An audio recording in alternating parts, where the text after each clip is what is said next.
they had the Alchemist, right? They had the hero that was content doing nothing as it hit creeps. And in the first game, it seemed a bit out of the comfort zone for Viking GG to try to force the issue when VP was the ones content farming. And in this game, with that last pick, Medusa, they have definitely shifted that dynamic. When there's a Enigma in the game, that's usually not the case. Usually Enigma wants to go to the ultra late game, but I don't think that's going to work for them on the side of VP. But they have a ton of lane shovers. Bristleback becomes an innate lane shover once he gets like level 5+. Necro's one of the best lane shovers in the entire game. What I mean by lane shovers is if that hero exists in that lane, it's going to get pushed. If you put Bristleback 1v1 against any hero in any lane, it's going to get pushed. You put Necrophos against any hero 1v1, it's going to get pushed. So what I'm saying is there's going to be a potential pressure coming out on multiple parts of the map. That Helm of the Dom, Enigma, I'm going to be really looking for like 3 or 4 points of pressure, like one in the jungle pressuring Medusa and then 3 separate lanes at once. Coming out from VP because they have the ability from Pango and then just immense amounts of lane pressure. So that's the name of the game for me. And if they can make it late enough, I think Viking GG will take it. Ooh. But there's a chance I think Medusa is going to be like number 1 or 2 net worth, and then the other 3 top heroes are going to be on the side of VP. And I don't necessarily know if that's a winning recipe for Viking GG. On that note of Medusa, Blitz was mentioning how this might be a pretty good rapier game possibly sooner. What do you think about that? And do you think it's something necessary for this? Does Medusa need to ramp up the damage power early on? Might feel more comfortable if they're able to secure it with an Aegis? Or do you think Medusa's priorities should probably be elsewhere for this game? I don't think he wants to do that, but I think he might have to do that, in which case it doesn't matter what you want. If you get to win the game, you can't play to not lose. You have to play to win. And like I said, I think there's going to be a high chance it's him at the top of the net worths, and DK and Legion are going to be hurting. This bottom lane is getting frisky fast. This Coddle Bristle is just brutal to have to deal with. And there it is. The first blood comes out. ILTW quills it down. Double salve bought by Solo, by the way. That's really cool because Bristleback never really wants to go these health regen items because he really prioritizes his mana with the mangoes as well as the Quelling Blade. So Solo decides to buy 2 salves. That's something I've never seen, but I've played a lot of Bristle, and I know that that's a struggle he faces as a hero. And Soul's just juicing him up. Yeah, that's just really cool. Look at that.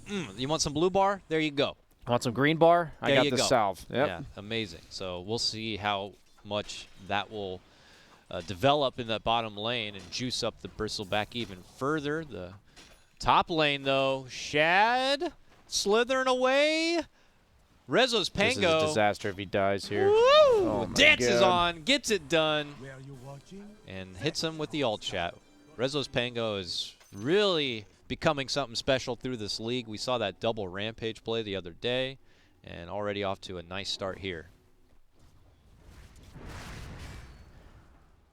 With that going well and the bottom lane going well, sorry, it's just like, and now it's all that's left is the mid lane, you know? And Necro is absolutely favored against DK, as you are seeing here, doubling him up. Yeah, so Virtus.pro seem to be winning all 3 lanes at the moment. And they have an Enigma. And they have an Enigma who's just doing his own thing. That's what I was going to comment on, is you basically have a 4-core lineup coming out from VP. And they're winning 4 lanes, BSJ. Yeah, 4 lanes. Legion is a offlaner that is quite good at becoming a support if not given the start that she needs. And that's a really good kill for them. But I'm going to be honest, it really doesn't change that much of the bottom lane. Bristleback's going to come back. He's going to keep pushing W. And it's going to hurt. I was going to say, I wonder if there's any value in not getting Illuminate and just getting Blinding Light. I mean, it's nice to blast stuff back, but maybe a Blinding Light could bump them back and keep them away. Now he's in a bit of trouble bottom. Don't block Coddle from making it out. LTW runs through, and that's going to force them back. Either way, as you mentioned, not the worst thing ever for the Bristle to go down. He gets right back into action.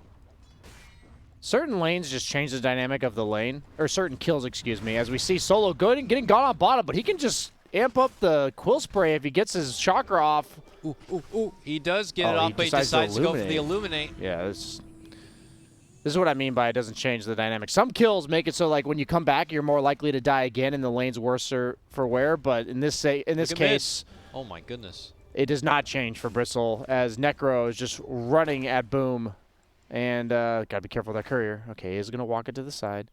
Effectively zoning the DK, though. One of the few heroes that possesses the tools to harass a DK significantly enough to bully him out of lane through that passive regen. Even going for that extra efficiency on Necro, he's pulling it into the medium camp. Coddle goes down. Once again, though, Bristleback already higher than both of these heroes in level. And those level 2 quill sprays are going to start hurting. And I'm not trying to be too gloomy for Viking, but this is the recipe that VP was going for with all of these just walk-at-you heroes. That's all they have. They don't have any stuns, really, other than the Pango. And obviously the big ultimates eventually. But in the laning stage, they're just going to walk at you. And that's what's being done so far. Pangolier is level 5, while Medusa is level 3. Top of the CS charts, all 3 belong to VP. One of those is a 4 position. That's Zayach, who's just still content, farming up as an Enigma. No threat in the world. You know what? It's weird. It's like, if you can pull it off, jungling, you know, when we talk about before the 4 positions, they can't really roam around in this meta. They got to be by the offlaner, especially if you don't have an offlaner who can support themselves. That is so this guy can just do whatever he wants in the jungle. That is the weakness of picking Medusa safe lane. You just don't do anything. And I think, in theory, in game, the Medusa pick was nice, but because you have a Medusa Chen, what is Rezo actually scared of? And if he's not scared, he's just going to do this. He's just going to run at you. And if he's not scared and he can just run at you, then Enigma doesn't have to be there. And then Enigma can do whatever he wants. So certain lanes, they are trying so hard to commit on this Bristle, but it could cost them a lot. Oh, the extra proc. They do manage to get it down. It feels like such a struggle and a gamble almost to try to commit in for that finish. They kind of have to, though. This is where I'm like, Blinding Light, man. Just get the 1 point Blinding Light, then 2 Chakra, then go back from Illuminate. That I do wonder why he doesn't help. have it, honestly. It really could make the difference. You get a little bit of damage, but the space that you can create could mean the difference between life and death. But it's solo, so I'm not going to back. Celery relieving a bit of that pressure with the mid catapult. Boom does get his level 6, and they are going to end up killing the catapult. So no one was tanking up the tower as much as he could, but no longer can. Now Dragon Form going to come out. Boom. That's not going to result in anything, though, other than just some farm. I don't know if he is trying to just get some poking damage on the tower. I mean, there's help around. There's a Snapfire behind him, a Chen to the side who has a little ghost. He is yoked up on no one, though. He's got Get him with that frost double attack. null. Go, Ghost.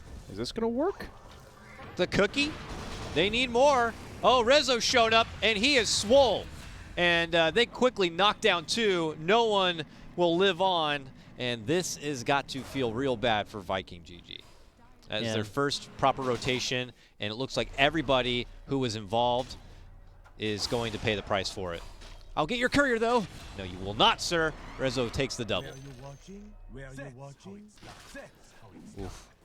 This is looking fantastic for VP at the start. Back on action, Viking bottom lane, though, BSJ, as they get the cookie jump forward, and this time... Who's going on who, exactly? Yeah, I don't think you want to commit too much for that. I actually think it's really bad ILTW didn't take his Nasal Goo instead of his second point in Bristleback, as we see a black hole top onto the Medusa. First of the game. First time Enigma's really showing himself in the game, and they take out, you know... Oh my god, this quadruple stack in the small camp bottom. Oh, yeah. Oh my goodness. That's the dream. That's what Kyle's been farming on the side. I mean, yes. the one nice thing with the early point Illuminate, you could stack camp super easy with it, I think that's why he did it. Yeah. That's true. That's true. He has the 7.5-minute Vanguard plus Soul Ring on Bristleback despite 2 deaths in the laning stage.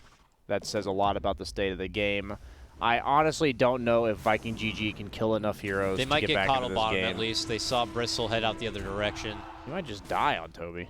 Yeah, he has to run away. Oh, yeah, they can't commit too hard. Bristleback does pick up his Vanguard from the side shop. Secret shop, excuse me, as VP does take top lane. This is a sub-8-minute Helm of the Dominator from Zayach. Everybody bottom right now for Viking. They've already accepted that they don't want anything to do with that top lane. And nice try going through this Bristleback. I don't think that's going to work. Well, let's find here. out. With the DK, they want to commit in for the big bad boy. And ILTW. This looks like deja vu from the mid lane, yeah, but Rezo's Bristleback here. replaces the Necrophos in this case. Oh, he's rolling back. Snapfire and Legion both low. Gets the finish onto the Snapfire. DK still trying to slowly fly away. It's a level 6 DK. Solo body blocking him. Where do you think you're going, big boy? That's a mid laner, by the way. Yeah. Yeah. Hey, And, yeah. See you later. No one sends him to the Shadow Realm. The positive is, based on his respawn time, you would think he's higher level than 6, but that's just from the Necrophos ulti, Dakota. And out for 30 seconds. Medusa's migrated to the mid lane. Top is totally free. Right now, Zayach is farming it up. This is what I like to say is the ass beating from outer space, BSJ. Early on from VP. I couldn't have worded it better myself. What? This is what I said in the draft. They're just going to run at you in 4 different places. 1 jungle, 2 lane, or all 3 lanes. You see mid lane pushed in by Necro, bottom lane pushed in by Pangolier. Bristleback's actually chilling in the jungle. And Nigma's pushing top. And they just way out farm you. I don't you even are not know. content farming like this. Yeah, I don't even know what they're holding out for. I mean, they've already tried to make the DK work with a rotation, with his dragon form. You know, Legion Commander's already getting beat down pretty hard. It's not like she's got a big item in queue to really change things out. Chen's getting gobbled up. He's free kibble for Rezo's Pango right now. Top, Shad's getting bullied away from this, by this 4 position Enigma. They are 4-man gang, 3-man ganging him. Zayach, who had been trying to... Oh my god, the Centaur Stomp. Oh, my goodness, this man is not going to get away with this. Is he? He is going to get away with it. He can't get anything. Blade Mail on Necro. Very value into item. We've been seeing a lot of these cores build. Just that 38 damage for 2,000 gold, plus some armor. Cancel, and the cancel. active. Medusa is later, able to Armis. make it out just in time, but Snapfire not going to be as fortunate. And now Rezo on a monster kill streak. I mean, I guess the nice thing for Viking is if they can get some kills, they'll get a good bounty for some of them. Look at the disrespect here from Rezo. Now he's just going right to Chen inside his own base. He's 8-0 on this Pango already. I think the problem with this draft was that when you see an opening from both, like anytime teams go for this like dual combo opening, there's always strengths and there's always weaknesses. Coddle and Bristleback, what that says to me is the opponent's going to shove our lanes real hard. And you pick Legion, who doesn't shove lanes very well, and you pick DK, who doesn't shove lanes very well, and then they just pick Necrophos, and now you have all your lanes always shoved in. Yeah. Heroes just walking at your face, and Coddle ulti is deployed. Yeah, Boom trying to run out, but back to the Shadow Realm you go, sir. Oof. He'll be out 40 seconds. Here's Get the our duel first on the Legion Pango. duel. The blinding light. Sorry, you're not going to be hitting anything there. Black hole. Okay, he's not going to use Not it. even necessary. Put that black hole in your back pocket and save it for a rainy day. The level of Ghost Shroud for the slow, the 6%. Blessed. He almost got him with that 6% slow. Medusa's like, stop that. It's with a couple of arrows. Rezo is just popping off in front of their base right now. And ILTW's in absolute chill mode bottom. Yeah, definitely a very bipolar series for Virtus.pro. They get to flex how they can run multiple strategies here. Game 1, knowing that they need to have the discipline, the passiveness, the slow farm until they are primed up, nourished, and ready. Game number 2, it is pedal to the metal, and they have not lifted their foot yet. Look at Chen. Like, maybe I'll go out and get a ward down.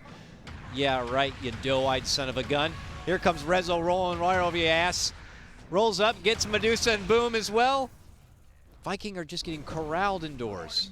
I believe there's a reason that Coddle Guy has been banned. Coddle Guy, Keeper of the Light, has been banned every single game. He is the Joe Exotic right now, corralling the Tigers in their cage. Here's the black hole, the pullback DK. He's done. They get Snapfire 2.